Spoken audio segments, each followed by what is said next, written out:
하나님께서 이렇게 말씀하시는 것 같아요. 그 두려움의 자극에서 머물지 말고 사랑이 나에게로 나와. 여러분 믿으세요? 그래서 오늘도 우리는 주님을 예배할 수 있습니다. 두렵지만 떨리지만 하나님 두려움 떨리는 마음으로 우리가 하나님 앞에 나아갈 수 있지만 결국은 하나님께서 우리를 사랑으로 나아가라고 하십니다. 그 마음을 들으시는 주님, 우리의 간곡함을 들으시는 주님, 여러분 믿으십니까? 그런 주님을 마음을 다해서 한 번 더 같이 노래하겠습니다.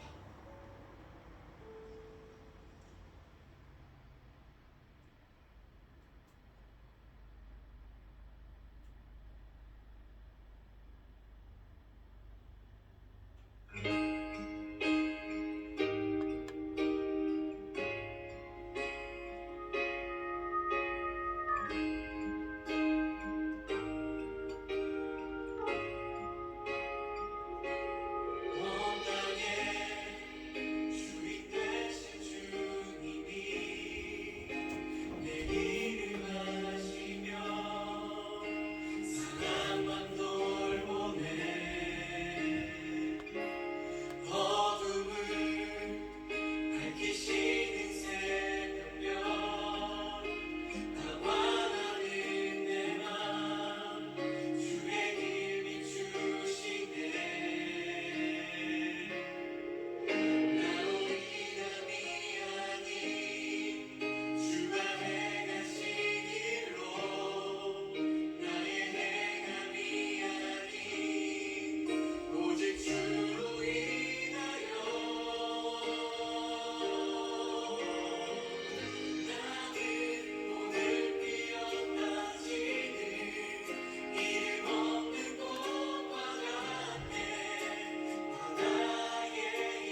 주와 마주할 때 하나님께서 우리 근심의 옷을 벗기실 것입니다. 할렐루야.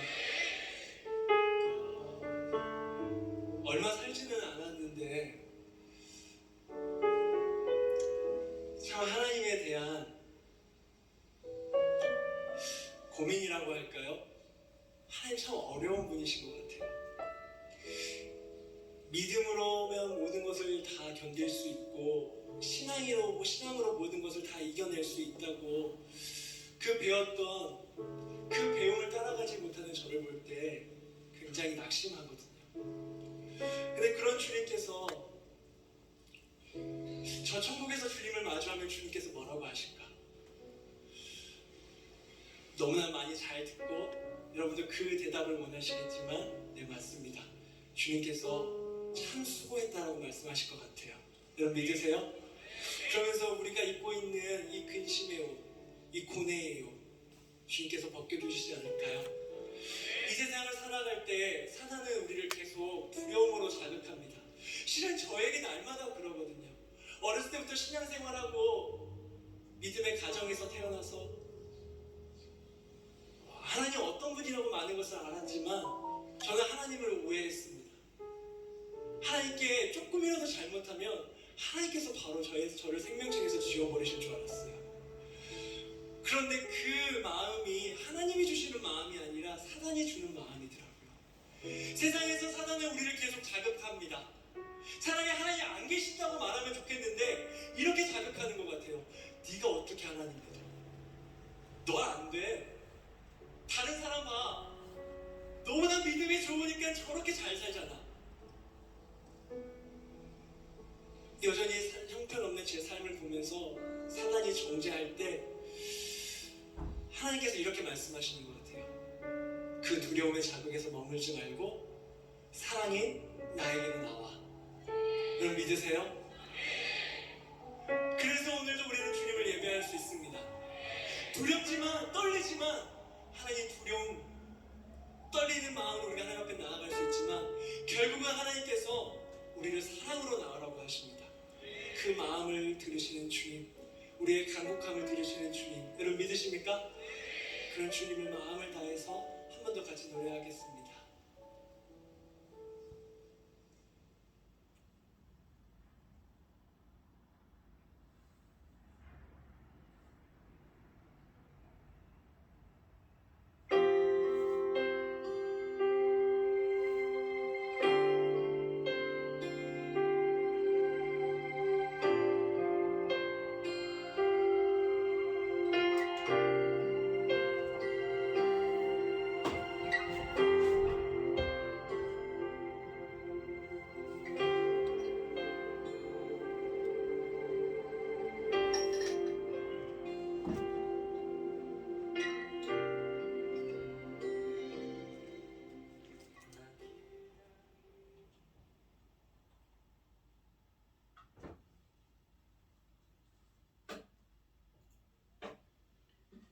12월 14일 수요일 밤 3일밤 예배를 시작하도록 하겠습니다. 사도신경 하심으로 신앙 고백하시겠습니다. 전능하사 천지를 만드신 하나님 아버지를 내가 믿사오며 그 외아들 우리 주 예수 그리스도를 믿사오니 이는 성령으로 잉태하사 동정녀 마리아에게 나시고 본디오 빌라도에게 고난을 받으사 십자가에 못 박혀 죽으시고 장사한 지 사흘 만에 죽은 자 가운데서 다시 살아나시며 하늘에 오르사 전능하신 하나님 우편에 앉아 계시다가 저리로서 산자와 죽은 자를 심판하러 오시리라. 성령을 믿사오며 거룩한 공예와 성도가 서로 교통하는 것과 죄를 사하여 주시는 것과 몸이 다시 사는 것과 영원히 사는 것을 믿사옵나이다. 아멘. 찬송가 425장입니다.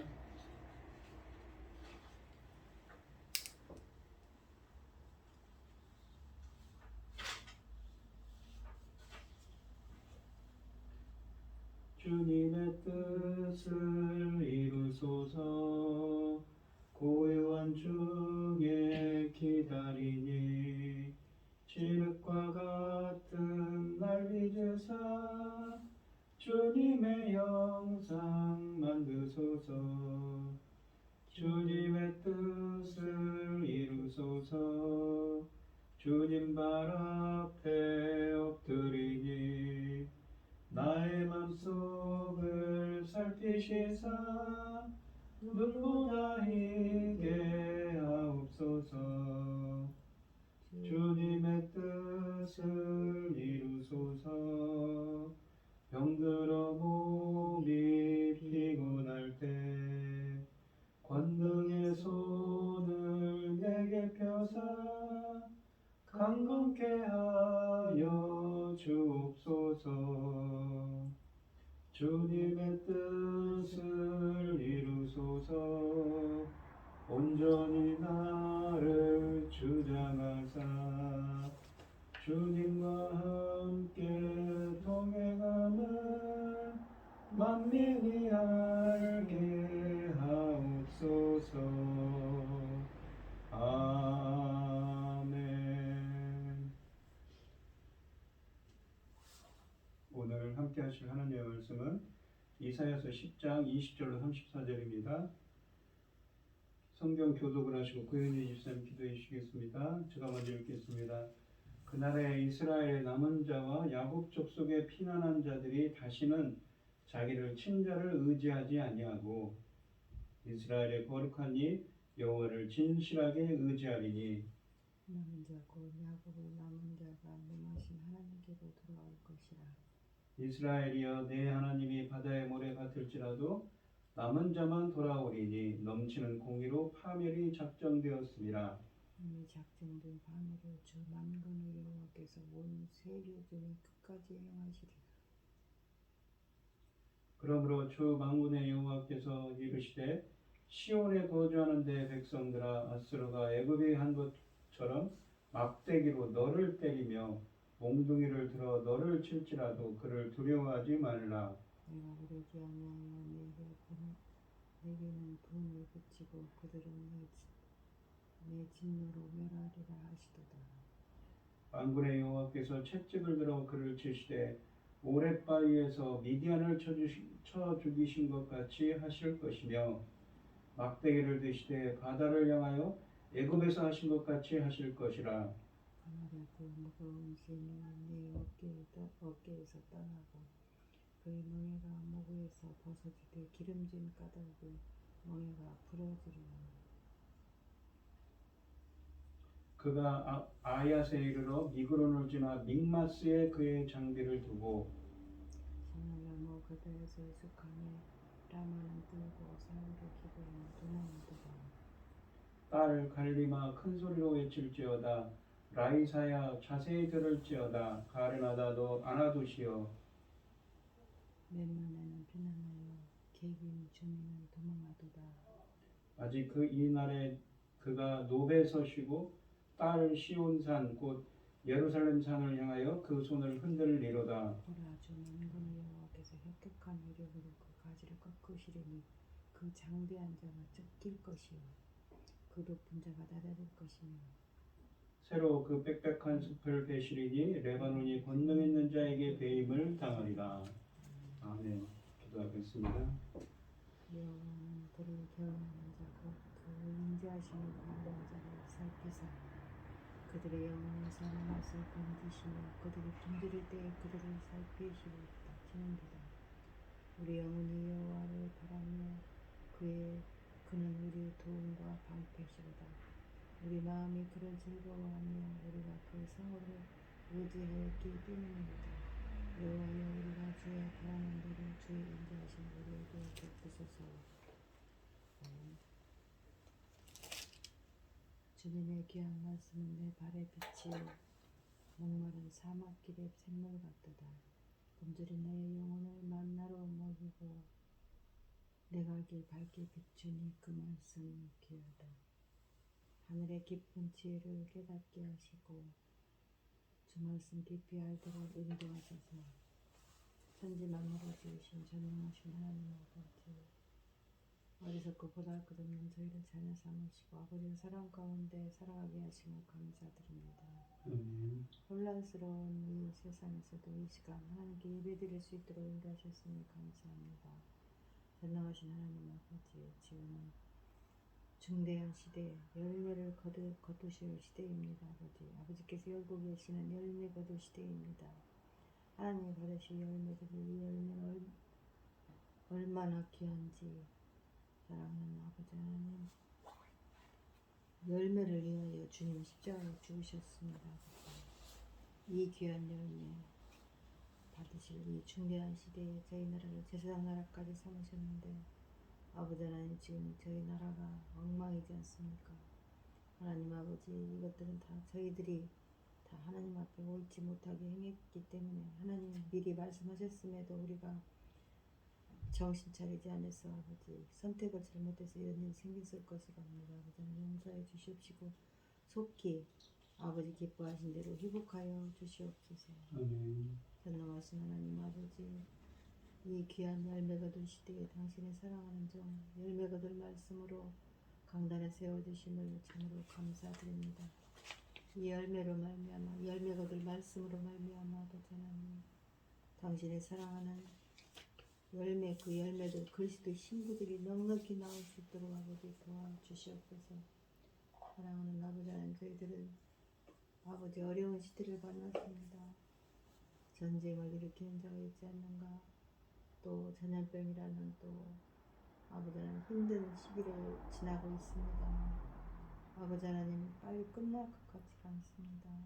겨울은 겨울에 들어와서 또 겨울 인플루엔자, 겨울 감기가 또 합해서 아버지 하나님 어렵게 지나가고 있습니다. 아버지 하나님 속히 말끔히 다 처리될 수 있도록 도와주시옵소서.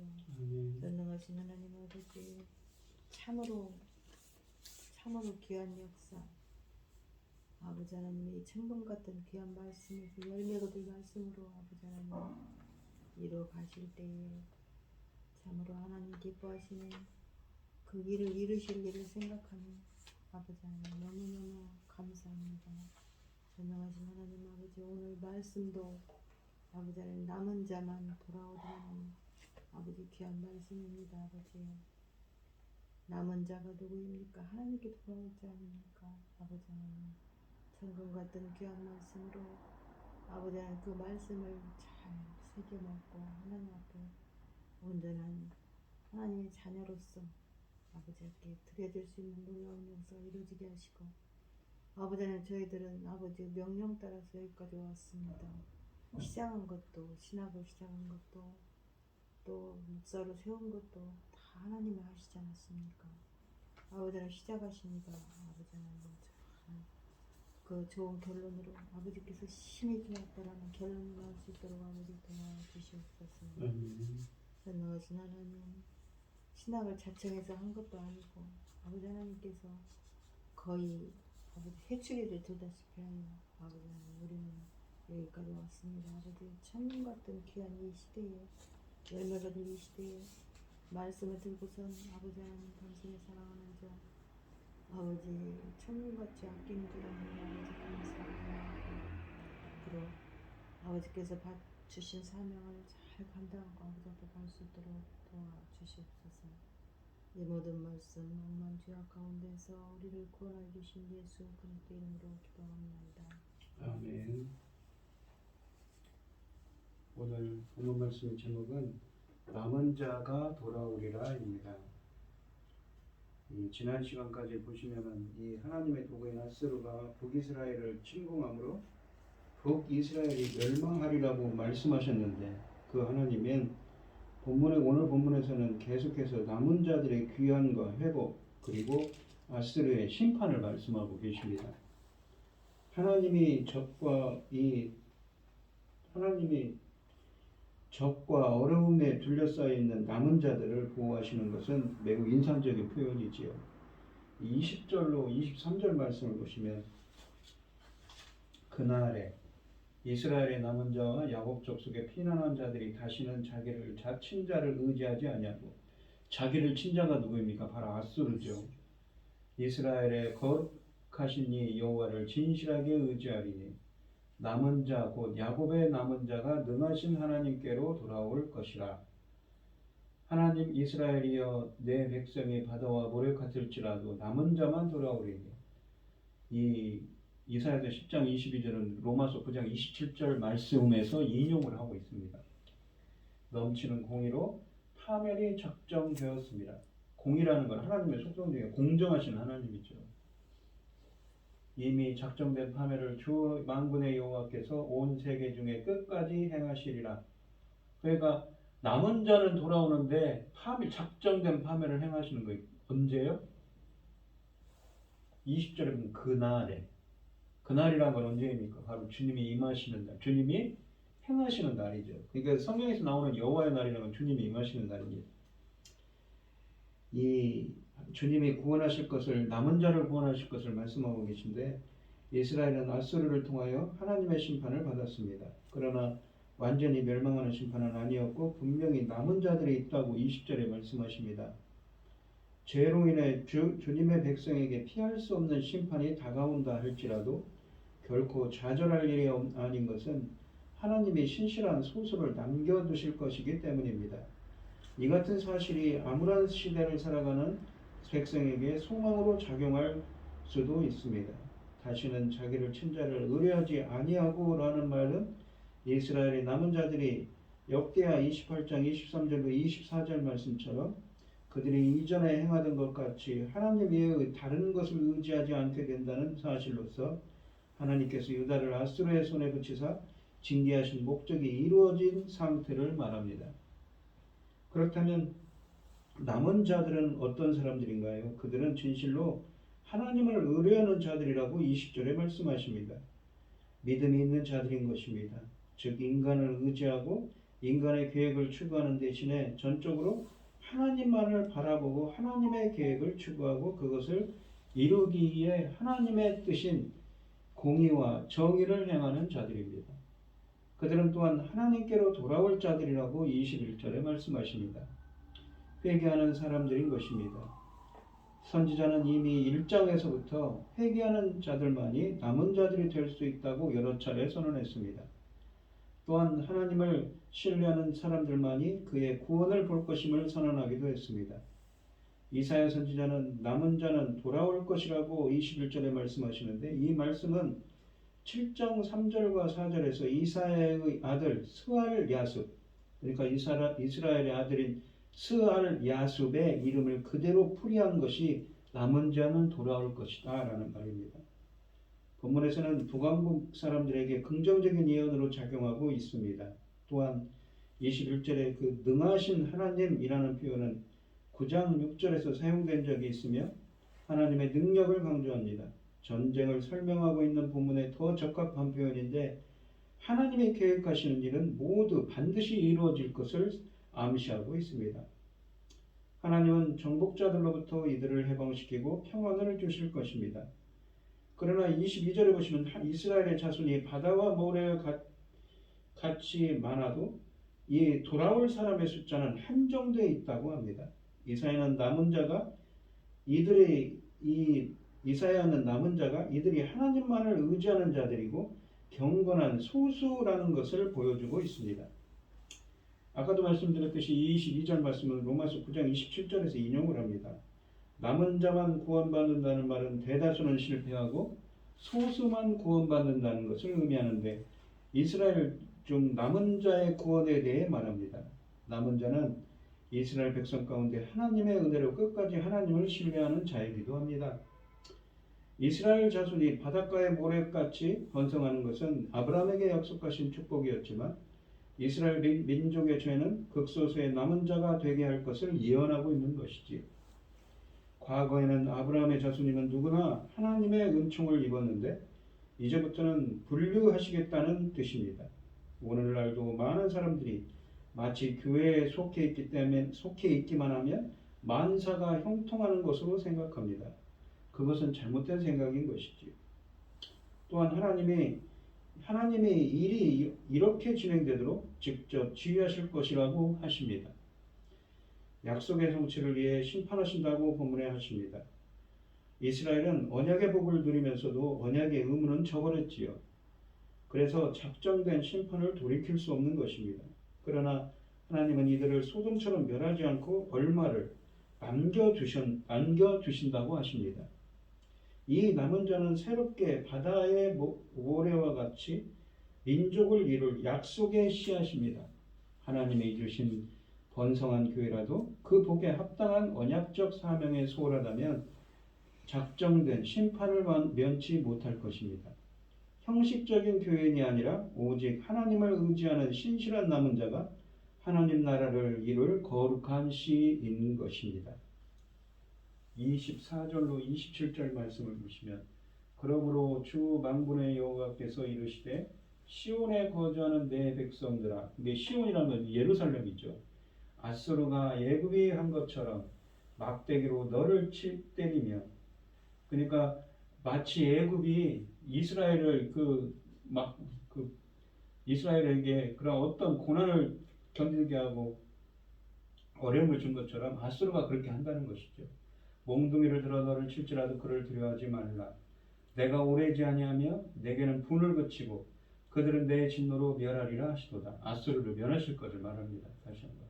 만군의 여호와께서 채찍을 들어 그를 치시되 오랫바위에서 미디안을 쳐 죽인 것 같이 하실 것이며 막대기를 드시되 바다를 향하여 애굽에서 하신 것 같이 하실 것이라. 그날에 그의 무거운 짐이 내 어깨에서 떠나고 그의 멍에가 내 목에서 벗어지되 기름진 까닭에 멍에가 부러지리라 라고 말씀하십니다. 이 24절에 보시면 하나님께서는 이사야를 통해 아수르를 두려워하지 말 것에 대해 격려하시는데, 이것은 아수르가 비록 강한 세력으로 이스라엘 민족을 위협할지라도 하나님의 징계를 위한 일시적 도구에 지나지 않기 때문이라고 합니다. 본문에 언급된 막대기 혹은 몽둥이 등은 칼이나 활같이 살상을 목적으로 하는 도구가 아닙니다. 징계를 위한 것임을 잘 드러내고 있다고 볼 수가 있습니다. 북왕국은 아수르의 손에 멸망의 위기를 맞지만 남왕국의 경우 상황이 다릅니다. 유다도 아수르로 인해 어려움은 겪지만 결코 그들의 손에 멸망하지는 않을 것입니다. 두 가지가 하나님의 계획을 뒷받침하고 있는데 24절에 보시면 내 백성이라는 말을 합니다. 이것은 시내산 언약과 다윗 언약을 상기시키는 표현입니다. 이것은 하나님이 유다를 다시 언약 백성으로 대하실 것을 암시합니다. 또한 24절에서 하나님이 이스라엘에게 애굽이 한 것처럼 아수르가 할지라도 두려워하지 말라고 하시면서 하나님이 멸하실 것이라고 하십니다. 본문에서 두 가지 테마가 중심을 이루고 있습니다. 첫째, 기드온 사건이죠. 기드온 사건은 26절에 보시면 사사기 7장 25절에 의하면 이스라엘 백성이 이 하나님의 도우심으로 미디안에 대항하여 기드온의 300용사로 미디안의 13만 5천 명을 무찔렀다고 이 사사기 7장 25절에 쓰여져 있습니다. 이때 미디안의 왕자가 누구냐면 오렙이었습니다. 그 오렙을 죽인 것이 오렙바이라는 이름을 갖게 되었는데, 이사야는 이 사건을 예로 들어 장차 아수르 왕 사네립이 하나님의 치심으로 인해 죽임을 당하리라고 예언한 것입니다. 실제로 사네립은 열왕기하 19장 35절로 37절 말씀에서 패전 이후에 니스록 산당에 들어갔을 때 죽임을 당하게 되었습니다. 두 번째는 26절에서 출애굽 사건에 대한 이야기를 합니다. 막대기를 드시되 바다를 향하여 애굽에서 하신 것 같이 하실 것이라 라고 말씀하시는데, 이스라엘을 추격하던 바로의 군대가 홍해에 빠져 죽은 사건을, 출애굽기 14장에 있는 사건을 가리킵니다. 놀라운 하나님의 은혜의 표상은 바로 출애굽 사건이지요. 하나님이 과거에 베푸신 출애굽의 은혜에 버금가는 은혜를 주의 백성에게 주실 것이라고 하십니다. 이와 같이 본문에서 과거는 미래에 대한 소망의 기초가 되고 있습니다. 과거에 하나님이 베풀어 주셨던 은혜를 믿을 수 있다면 미래에도 그렇게 하실 것을 확신할 수 있다는 것이 선지자의 가르침인 것입니다. 우리는 힘들고 어려울 때 무엇을 보는가요? 현실과 미래가 불확실하고 불안감으로 가득할 때 과거에 베풀어 주신 은혜를 하나씩 묵상해 보는 것은 불확실성과 불안감을 극복하는 데 가장 효과적인 방법인 것입니다.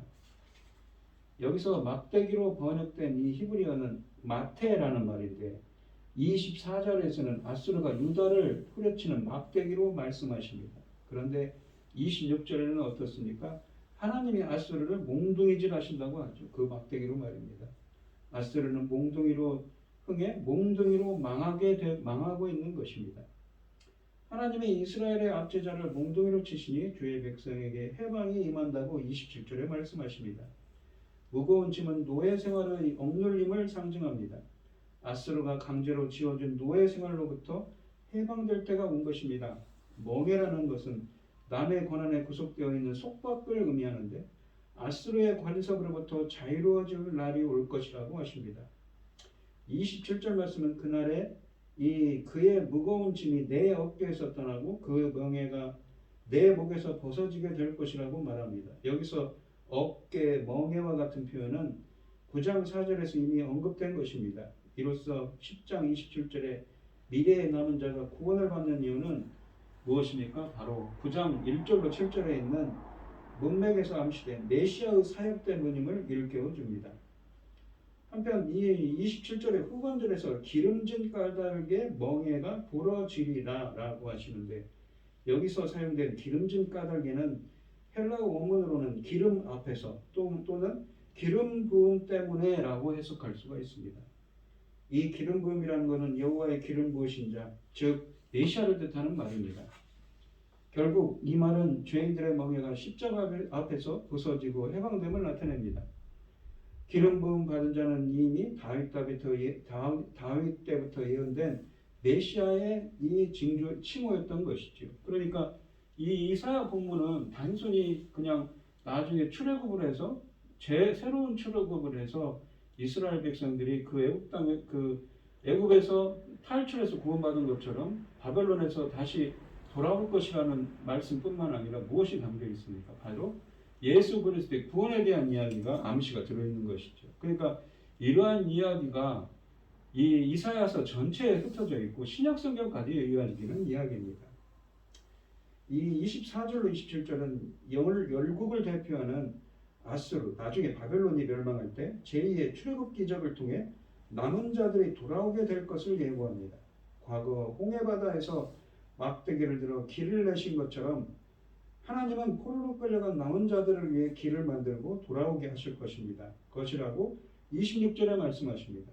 이런 약속에 근거하여 하나님은 포로로 끌려간 남은 자들을 향해 아수르를 두려워하지 말라고 24절에 말씀하고 있는 것이지요. 유다의 남은 자가 돌아오기 전에 아수르는 멸망하게 될 거라고 25절에 말씀하십니다. 아수르를 멸망시키고 남은 자를 돌아오게 하실 때 출애굽 시에 바다를 향해 막대기를 들었던 것처럼 그리고 미디안의 방백들을 오랫반석에서 쳐 죽였던 것처럼 하나님은 남은 자를 위해 구원을 베푸실 것입니다. 그래서 바벨론 포로 기한을 제2의 출애굽, 나아가서는 새 언약의 중보자이시고 구원주이신 예수 그리스도께서 이루실 구원의 성취요 완성으로 해석할 수가 있는 것이지요. 28절로 34절 말씀을 보시면 그가 아야세에 이르러 미그론을 지나 믹마스에 그의 장비를 두고 산을 넘어 게바에서 유숙하며 라마는 떨고 사울의 기브아는 도망하도다. 딸 갈리마 큰 소리로 외칠지어다. 라이사야 자세히 들을지어다. 가르나다 너 아나도시여. 만면하는 피난하며 개빔 주민은 도망하도다. 아직 이 날에 그가 노베서 쉬고 딸 시온산 곧 예루살렘 산을 향하여 그 손을 흔들리로다. 보라 주 만군의 여호와께서 혁혁한 유력으로 그 가지를 꺾으시리니 그 장대한 자가 지킬 것이요 그 높은 자가 낮아질 것이며 새로 그 빽빽한 숲을 베시리니 레바논이 권능 있는 자에게 배임을 당하리라 라고 말씀하십니다. 주님이 나무를 베듯 아수르를 베일 거라고 본문은 28절로 34절에 말씀하시는데 선지자는 우선 28절로 32절에서 가나안에 있는 12도시들을 나열합니다. 이 아얏, 미그론, 믹마스, 게바, 라마, 기브아, 갈림, 라이사, 아나돗, 만메나, 게빈, 높 등이지요. 이 성읍들이 이 나열된 순서를 보면 점차로 예루살렘에 가까워지고 있음을 알 수 있습니다. 즉 아수르 군대가 예루살렘까지 진군하는 경로를 말하고 있는 것입니다. 이 예언은 하나님의 예정하신 원정을 이 아수르가 수행한다는 사실을 입증하는 것이기도 합니다. 특히 이 라마와 기브아는 예루살렘을 방어하는 요새로 사용되었던 성읍들입니다. 믹마스는 예루살렘 동쪽 이 동북방 약 13km 지점에 위치한 성읍으로 예루살렘보다 해발 고도가 약 200m 정도 낮았습니다. 그래서 본문에 보시면 믹마스에 그의 장비를 두었다는 말씀은 이 병참 마차를 낮은 지역인 믹마스에 남겨두고 간편한 장비만으로 예루살렘을 공격하러 올라갔다는 의미입니다. 그런데 진군하는 이 아수르 군대를 상대로 싸워 예루살렘을 방어하기는커녕 유다가 지켜야 할 요새들이 모두 비어있다고 29절과 31절에 말씀하십니다. 그들이 다 도망가 버린 것이지요. 아수르군의 규모와 그들이 자아내는 공포감이 상상이 갑니다. 선지자는 분명히 아수르의 심판을 선언하고 있습니다. 그럼에도 싸울 생각은 아니하고 아예 도망쳐버린 유다군의 모습이 묘사된 것은 이렇게 아무도 막을 수 없었던 아수르의 세력을 하나님이 막으신다는 것을 강조하기 위함입니다. 아무도 두려워하지 않고 진군하던 이 마스루가 꺾이게 되는 유일한 이유는 하나님이 그들을 심판하셨기 때문입니다. 당시 가나안에서 기세등등한 아수르군의 진군을 막을 세력은 아무도 없었습니다. 아수르군은 규모에 있어서 견줄 나라가 없었지만 사용하는 무기나 군기에 있어서도 최고의 군대였던 것이지요. 이런 묘사는 하나님의 심판전에 아수르의 위세 등등한 모습을 보여주어 그들의 고민이 얼마나 허세인지를 교훈해 줍니다. 다행히 여호와께서 그를 꺾으시고 부러뜨려 버리실 것을 말씀하고 있기 때문인 것이지요. 33절에 보시면 주 만군의 여호와께서 혁혁한 위력으로 그 가지를 꺾으시리니라고 하시는데 시온을 치려고 진격하던 교만한 아수르를 하나님께서 꺾어버리신다는 의미입니다. 그 이유는 하나님에 의해 그 높은 자가 낮아질 것이기 때문인 것이지요. 하나님이 나무의 가지를 꺾듯이 침략군의 가지를 꺾으시고 나무를 통째로 베어버리듯 교만한 아수르를 베어버리십니다. 따라서 그들의 교만을 상징하는 울창한 삼림의 나무들이 대멸당할 것입니다. 34절의 빽빽한 숲이라는 것은 아수르 군대의 위용을 뜻하고 레바논이 권능 있는 자에게 배임을 당하리라 라고 하시는데 레바논도 아수르를 여기서는 아수르를 의미합니다.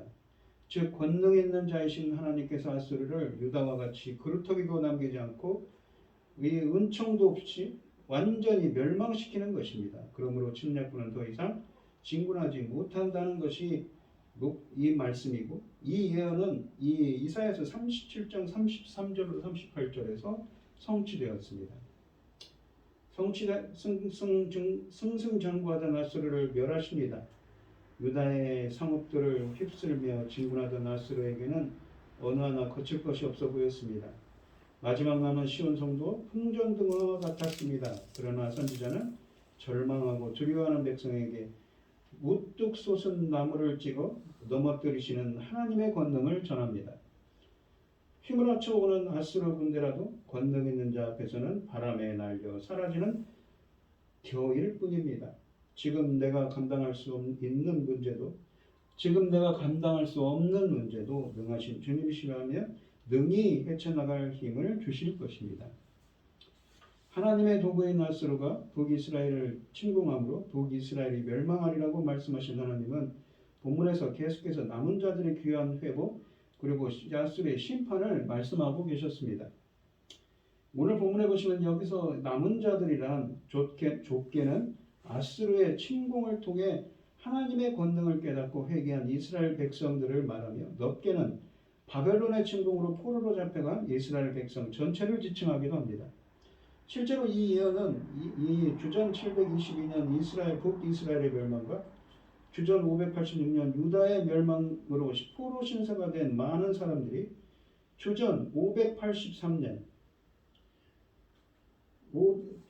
563년 본토에 돌아옴으로써 538년입니다.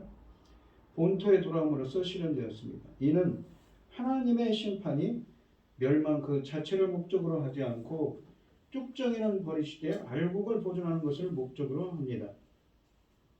목적으로 하고 있음을 보여줍니다. 한편 이 오늘 본문은 그리스도 재림안의 모든 재림의 날에, 주님의 그 날에, 주님의 오실 날에 모든 그리스도인들이 사단의 세력에서 해방될 것임을 상징적으로 보여주고 있기도 하지. 그러니까 아까도 설명드렸듯이 이 바벨론의 포로기한이 제2의 출애굽으로 설명되고, 또한 예수 그리스도, 메시아이신 예수 그리스도를 통한 구원의 완성, 구원의 성취를 뜻하는 말이기도 하는 것입니다. 이것은 계시록까지 이어지지요. 오늘 본문 말씀의 제목이 남은 자가 돌아오리라라고 합니다. 우리가 이 오늘 본문에 보시 20절과 23절에 보면 남은 자가 돌아오리라라고 하시는데, 우리가 남은 자라는 말이 이 남은 자만 구원받는다는 것은 대다수는 실패하고 소수만 구원받는다는 것을 의미합니다. 이스라엘 중 남은 자의 구원에 대해 말합니다. 남은 자는 이스라엘 백성 가운데서 하나님의 은혜로 끝까지 하나님을 신뢰하는 자라고 했죠. 우리가 로마서 11장 3절로 5절에 보시면 이런 열왕기상에 보시면 엘리야 선지자를 인용하면서 사도 바울이 말합니다. 주여 그들이 주의 선지자를 죽였으며 주의 제단을 헐어버렸고 나만 남았는데 내 목숨은 참나이다. 내 목숨도 참나이다. 그에게 하신 말씀이 무엇이냐? 내가 나를 위하여 바알에게 무릎 꿇지 아니한 사람 7,000명을 남겨두었다 하셨으니, 그런즉 이와 같이 지금도 은혜로 택하심을 따라 남은 자가 있느니라. 하나님이 택한 은혜로 택하심을 받은 자라는 것이죠. 그 남은 자는. 그 남은 자라는 또 어떻습니까? 겸손한 자라고 또 말씀하십니다. 스바냐서 3장 12절로 13절에 보시면 내가 곤고하고 가난한 백성을 내 가운데서 남겨두리니, 남겨두리니라는 말이 쉐아르라고 해서 이 남는 자라고 뜻하는 그 히브리어입니다. 그들이 여호와의 이름을 의탁하여 보호를 받을지라. 여기 보시면 곤고하다라는 말은 히브리어로 달이라는 말인데 가난한, 약한 이랍니다. 그리고 가난하다는 것은 겸손한, 비천한을 뜻합니다. 그러니까 그리고 13절 말씀을 보시면 이스라엘의 남은 자는 악을 행하지 아니하며 거짓을 말하지 아니하며, 이 남은 자는 겸손한 자인데 약하고 겸손한데 입에 거짓된 여가 없으며 먹고 누울지라도 그들을 두렵게 할 자가 없으리라. 여기 보시면 먹고라는 말이 라입니다. 라. 우리가 시편 23편 1절에 보시면 이 양의 목자이신 주님께서 이 양떼들을 돌보다, 먹이다, 목자를 뜻하는 이 히브리어를 분사형으로 하면 목자를 뜻합니다. 풀밭에 내어놓고 길을 인도하다, 가르치다는 뜻입니다. 양의 목자이신 주님께서 양떼들인 그 하나님의 백성들을 돌보고 먹이고 인도한다는 의미죠. 또한 여기 보시면 누울지라도 그들을 두렵게 할 자가 없으리라 그러는데, 누울지라도라는 말이 히브리어로 라바츠라는 말인데, 이 말도 이 시편 23편 2절 푸른 초장에 누이시며라고 아는 말에 쓰여져 있습니다. 그러니까 겸손한 남은 자에게 이 양의 목자가 되어 주셔서 보호해 주시고 먹이시고 인도해 주신다는 것이죠. 우리가 시편 23편 1편 6절을 다시 한번 보시면 여호와는 나의 목자시니, 목자라는 말이 쓰였죠. 하나님은 어떤 사람들에게 그 목자가 되십니까? 바로 겸손한 남은 자죠. 내게 부족함이 없으리로다. 그가 나를 푸른 풀밭에 누이시며 쉴만한 물가로 인도하시도다. 안식입니다. 내 영혼을 소생시키시고 자기 이름을 위하여 의의 길로 인도하시는도다. 내가 사망의 음침한 골짜기로 다닐지라도 해를 두려워하지 아니할 것은 주께서 나와 함께 하심이라. 주님께서 함께 하세요. 그래서 보호해 주십니다. 주의 지팡이와 막대기가 나를 항해하시나이다. 주께서 내 원수의 목전에서 내게 상을 차려주시고 기름을 내 머리에 부으셨으니 내 잔이 넘치나이다. 내 평생에 선하신가 인자하시니 반드시 나를 따르니 내가 여호와의 집에 영원히 살리로다. 주님은 또한 이 겸손한 남은 자와 함께 해주신다고, 연합해 주신다고 하십니다. 마태복음 5장 3절에 보시면 심령이 가난한 자는 복이 있나니 천국이 그들이 것이며, 이 심령이 가난하다라는 말은 이 푸토코스, 헬라어로 푸토코스입니다. 영적인 것에 결여된, 갈급하게 주님을 찾는 자입니다. 하나님의 뜻을 쫓고 하나님의 은혜를 구하는 자죠. 이런 사람들은 이 푸토코스라는 말이 어디냐면 이사야서 57장 15절에 마음이 겸손한 자와 같은 말입니다. 그러니까 마음 히브리어로 이 히브리어 57장 15절에 보시면 마음이 겸손한 자와 함께 있나니 할 때 그것의 그 70인역 성경과 같은 말, 그 푸토코스가 여기 쓰여진 것이죠. 한번 읽어보겠습니다. 지극히 존귀하며 영원히 거하시며 거룩하다 이름하는 이가 이와 같이 말씀하시되 내가 높고 거룩한 곳에 있으며 또한 통회하고 마음이 겸손한 자와 함께 있나니 이는 겸손한 자의 영을 소생시키시며 영적으로 살아나게 한다는 것이죠. 그러니까 이 하나님께서는 마음이 겸손한 자가 바로 남은 자가 어떤 사람입니까? 마음이 겸손한 자죠. 그리고 그런 사람들과 주님은 함께 하시고 그들을 양의 목자가 되셔서 먹이시고 길을 인도하시고 보호하십니다. 그러한 은혜가 있다는 것이죠. 이 오늘 본문에 있는 남은 자라는 것이죠. 이 오늘 본문 말씀을 보시면 이 성경 사전에서 보시면 겸손이라는 건 무엇입니까? 전에도 말씀드렸듯이 교만, 거만, 자고라는 말의 반대 개념으로서 이 신구약 성경을 일관하는 성도가 가질 가장 기본적인 주요 덕목의 하나입니다. 성경에 있어서의 겸손이란 하나님 앞에서 자기의 죄를 자각하며 교만한 마음을 던져놓고 낮은 데 처하는 마음가짐을 뜻합니다. 이 자신은 하나님의 뜻에 절대 복종치 못하는 존재로서 도저히 하나님을 기쁘시게 할 수 없음을 아는 일로서 그럼으로써 죄인으로서의 책임을 통감하고 두려움으로써 하나님의 은혜와 자비를 구하는 것, 이것이 겸손이고 참된 신앙에는 이러한 마음을 가진다고 합니다. 그래서 이런 사람은 마태복음 5장 4절에 있는 것처럼 이스라엘 백성들처럼 애통해야 한다고 또 말합니다. 팔복 중에 처음 세 가지인 이 복은 이 마태복음 5장 3절로 5절은 이사야서 6장 1절로 3절을 배경으로 하고 있지요.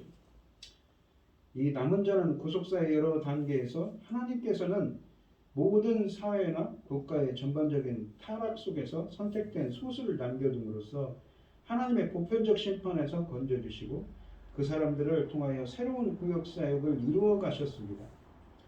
이들은 구속사 전개의 전환점이 되었습니다. 구약의 남은 자 사상은 구속사적 의미를 포함하며 점차 종말론적인 구원이라는 신앙으로 확립됐습니다. 신약 성경에 있어서 바울은 이사야서 10장 22절을 인용하면서 로마서 9장 27절에서 인용한다고 그랬죠. 남은 자란 하나님의 은혜로 선택을 받은 자로서 하나님의 심판을 면할 영적 이스라엘, 하나님의 심판을 면하는 이 영적 이스라엘, 곧 그리스도를 믿고 순종함에 따르는 모든 성도를 가리키는 것으로 그 의미를 넓히고 있습니다. 세상이 아무리 약하고 어두울지라도 하나님의 부르심에 순종하고 하나님의 말씀대로 살아가라고 하나님께 기도하며 간구하는 하나님의 사람들이 있다는 것이죠. 바로 오늘 성경에 나오는 겸손한 남은 자입니다. 하나님께서는 바로 이러한 사람들을 통해서 어두운 시대를 새롭게 하시고 하나님의 위대한 일들을 세상 가운데 보여주십니다. 하나님은 이 남은 자들을 통해 자신의 뜻이 성취되게 하시고 바벨론 포로 귀환과 회복과 제2의 출애굽, 즉 예수 그리스도를 통한 종말론적인 구원의 성취를 이루어 가십니다. 오늘 성경 말씀에 나오는 대로 이스라엘의 남은 자처럼 우리 성도님들도 겸손한 남은 자가 되시기를 주님의 이름으로 축원드리겠습니다. 기도하겠습니다. 하나님 아버지, 비록 아수르 같은 오늘 본문에서 이사야 선지자를 통해서 말씀하십니다. 비록 이스라엘 백성들이 그들의 죄악으로 많은 고난과 시련 가운데 장할지라도 남은 자는 돌아오게 하신다고 하십니다. 남은 자가 누구입니까? 바로 스바냐서에 있는 것처럼 겸손한 자들이지요. 갈급하게 마태복음 5장 4절 말씀처럼 심령이 가난한 자입니다. 항상 하나님의 은혜에 갈급하게 주님을 찾는 자죠. 또한 그러한 자들을 함께 해주신다고 하셨습니다. 그러한 자들을 어떻습니까? 오늘 본문에 있는 것처럼 양의 목자가 되주셔서 지켜주시고 먹이시고 보호하시고 인도하신다고 또한 해주십니다. 주님께서 양의 목자신 주님께서 저희들과 함께 하시고 인도하여 주셔서 저희들도 그 겸손의 길로 행할 수 있게 하여 주시옵시고 우리들도 오늘 본문에 있는 것처럼 영원한 메시아이신 예수 그리스도의 구원을 완성하고 성취할 수 있도록 주님 역사하시고 인도하여 주시옵소서. 이 모든 말씀 거룩하신 예수님 이름으로 기도합니다. 아멘. 찬송가 337장을 하시고 오늘 축도하심으로 오늘 예배를 마치겠습니다. 내 모든 시험 무거운 짐을 주 예수 앞에 아뢰면 근심에 쌓인 날 돌아보사 내 근심 모두 맡으시네. 무거운 짐을 나 홀로 지고 견디다 못해 쓰러질 때 불쌍히 여겨 구원해 주리 은혜의 주님 오직 예수. 내 모든 괴로움 닥치는 환난 주 예수 앞에 아뢰이면 주께서 친히 날 구해 주사 넓으신 사랑 베푸시네. 무거운 짐을 나 홀로 지고 견디다 못해 쓰러질 때 불쌍히 여겨 구원해 주리 은혜의 주님 오직 예수. 내 짐이 점점 무거워질 때 주 예수 앞에 아뢰이면 주께서 친히 날 구해 주사 내 대신 짐을 져주시네. 무거운 짐을 나 홀로 지고 견디다 못해 쓰러질 때 불쌍히 여겨 구원해 주리 은혜의 주님 오직 예수. 마음의 시험 무서운 죄를 주 예수 앞에 아뢰이면 예수는 나의 능력이 되사 세상을 이길 힘주시네. 무거운 짐을 나 홀로 지고 견디다 못해 쓰러질 때 불쌍히 여겨 구원해 주리 은혜의 주님 오직 예수. 이제는 주 예수 그리스도의 은혜와 하나님의 극진하신 사랑과 성령의 교통하심이 남은 자들이 되기를 소원하는 성도들 머리머리 위에 이제부터 영원히 함께 있을지어다. 아멘.